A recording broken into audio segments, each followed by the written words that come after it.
Thomas Jefferson once told the world, "I simply cannot live without books." And looking around here, you'd probably say the same thing about us. We could probably live without them, but we certainly wouldn't be the same without them. And we love to read.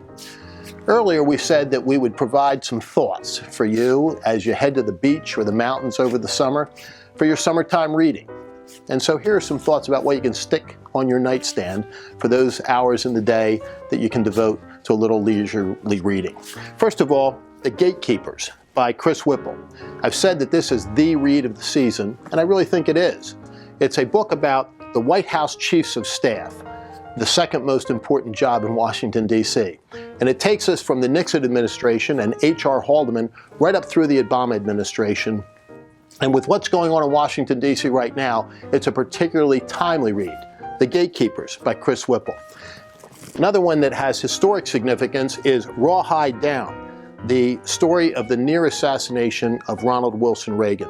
Not much is known about the assassination attempt on Ronald Reagan, and bluntly because nobody had asked the right questions. Del Quinton Wilbur, the author of the book, was a former police reporter for the Washington Post, somebody who was a finalist for the Pulitzer Prize for the work he had done. And he knew the right questions to ask, and he asked them aggressively and wrote a riveting account of the assassination attempt on Ronald Reagan.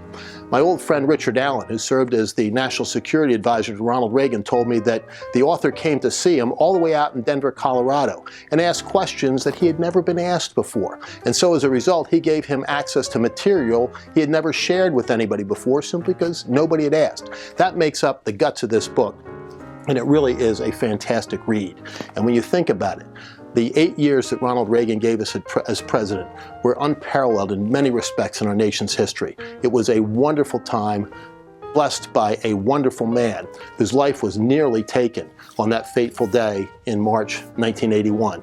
You'll learn all about it in Rawhide Down by Del Quinton Wilbur. You'll really enjoy it. If you notice, by the way, that there's not any fiction here today, that's with a reason. Jefferson also said, "Read nothing but history and biography, for that is the stuff of which life is made." We don't stretch it quite to only history and biography, but all the stuff we'll tell you today is true. It's not fiction. On the business side, You Inc. is something we recommend to all of the folks here at Quantum Communications. They've all read it and enjoyed it and used it. It's by Harry Beckwith and Christine Beckwith. It is really a primer on developing your own personal brand. You could read it in an evening, but I'd recommend that you not do that. Rather that you should read it, mark it up, underline it, and work it and use it, and it'll be very effective for you. I've underlined virtually every sentence in the book. I would think you'd have a good time doing it as well. And in that vein, Better to Best by David Dempsey is for folks who have to give presentations or public speeches from time to time and want to do it with more clarity, more confidence, and create for their audience a better experience. He takes you from the rudiments of writing a great speech, understanding and analyzing your audience, and delivering it with gusto and passion so that you have a truly memorable experience for your audience. It's a great book, and it gives you an awful lot of very practical tips and pointers. Steve Forbes, one of my heroes, says, "Even Lincoln would have been impressed." You don't have to go too much further than that to get a great endorsement.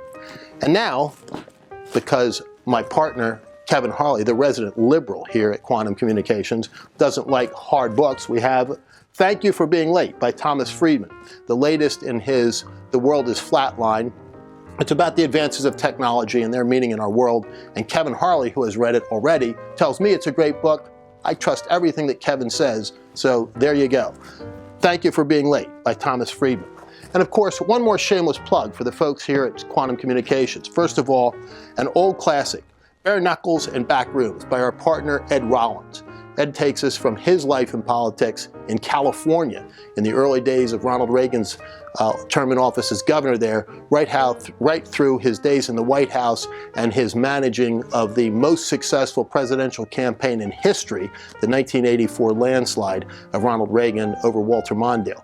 He splices in a few campaigns since then as well, and you'll understand why Ed, a former Golden Gloves champion, was so successful in the political arena as well. He's also a fantastic writer.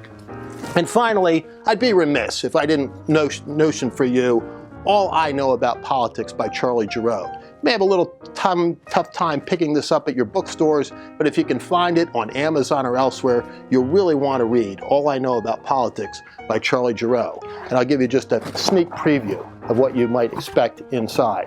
Every page is essentially the same. And that is the best 60-ish seconds of your week. And happy reading.